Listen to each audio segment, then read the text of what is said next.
The breaking news is that Shotcity has a new gun. Welcome to Shotcity, baby! Alright guys, so I've got the Canik TTI Combat out, and then this other Canik that I'm borrowing from my buddy is the TP9 SFX. So let's just do a quick comparison to see how different the TTI Combat is versus like one of the standard Caniks. So both of them on the back have blacked out rear sights. This one has like more of a suppressor height sight made for co-witnessing with a red dot. Both have the striker position indicator on them. This one has kind of a different extended slide release, but still a slide release. Both are optics ready. Now the TTI does have the loaded chamber indicator on top where the SFX does not. And then both have race cuts, so there's 6 on here and 6 on here. So I mean, you could call that even, I guess. Front and rear cocking serrations, basically the same. I mean, obviously the TTI's serrations are deeper. Both have about the same accessory rail.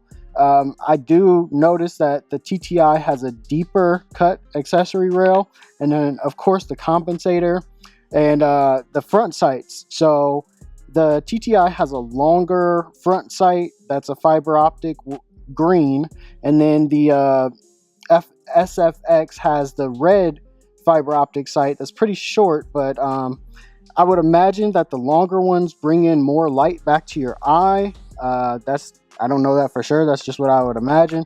And then takedown's about the same. The takedown levers are extended on the TTI, but triggers, and let me see.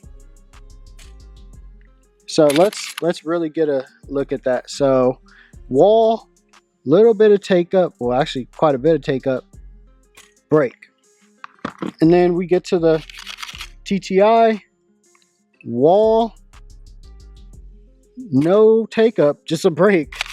Wall,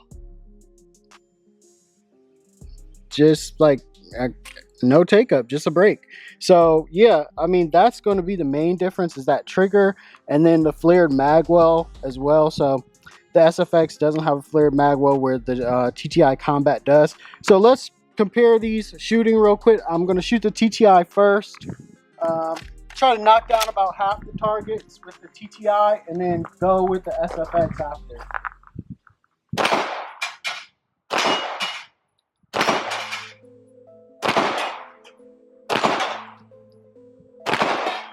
Okay, so that's the TTI Combat.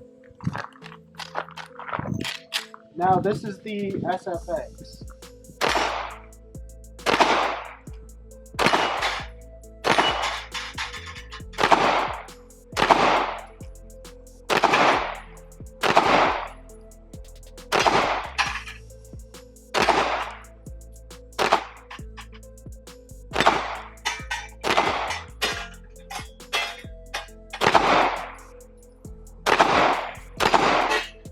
Okay, so I did say I was going to knock down 2 of the smaller plates with the TTI Combat, and then I'll give you guys my opinion.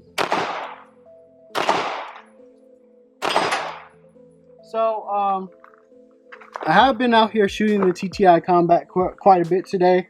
I did notice that it was easier with the TTI Combat. I can't lie. That trigger just makes a world of difference, to be honest. You get the wall right away, and there's no take up. You know exactly when that trigger is going to break. Versus the SFX, I'm pulling. I'm at what I think is the firmest point of the wall. It goes off. So then you get the TTI Combat wall, and that's all it is. Wall. So out of the 2, I'm gonna go with the TTI Combat. Although I do think that any of the more normal models of the Canik are also cool. So that's my thoughts on it.